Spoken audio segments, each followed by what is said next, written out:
Good morning students, I am Meenakshi, your Urdu teacher.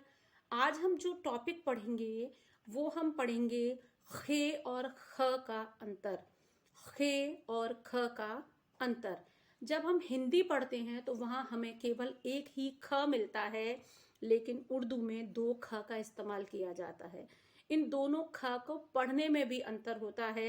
Hindi का जो ख होता है हम उसे ख लिखते हैं, और जो उर्दू का ख होता है उसे हम हलक से बोलते हैं ख।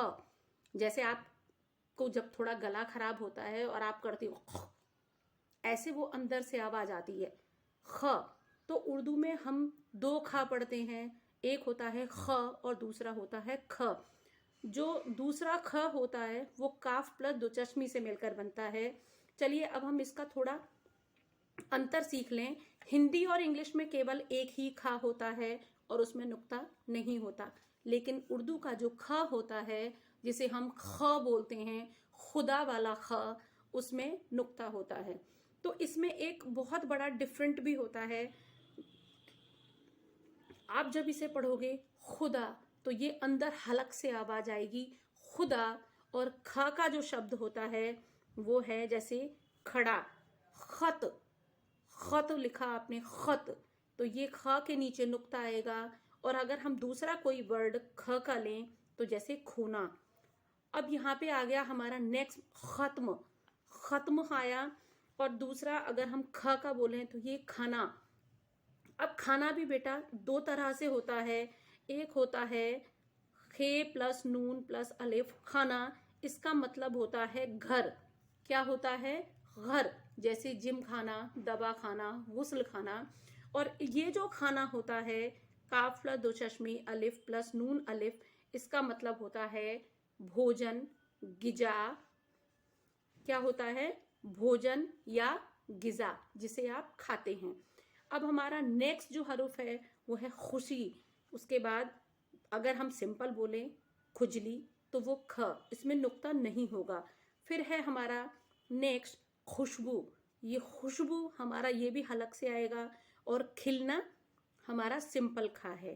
खाली, ये खाली का मतलब हो गया यानी बिना भरा हुआ।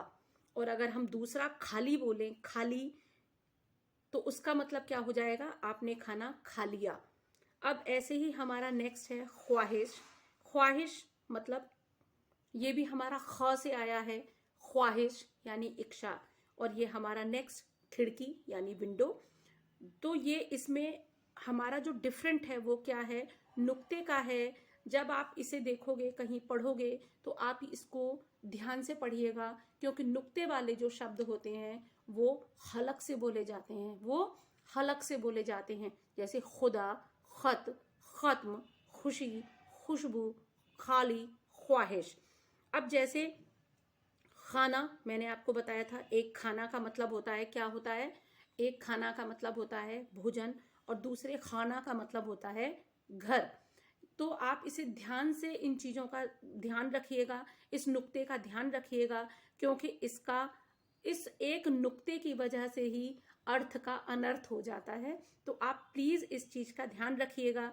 अब जैसे एक उर्दू में और हिंदी में लफ्ज़ होता है खान, तो एक हो गया खान। खान सिंपल खान, खदान, जिससे कोयला निकलता है, यानी अलग अलग चीज़ों की जो खाने होती हैं ये वो खान है। और अगर हम बोलें खान, अगर हमने इस पे खा पे नुक्ता लगा दिया तो ये क्या बन जाता है? सरनेम।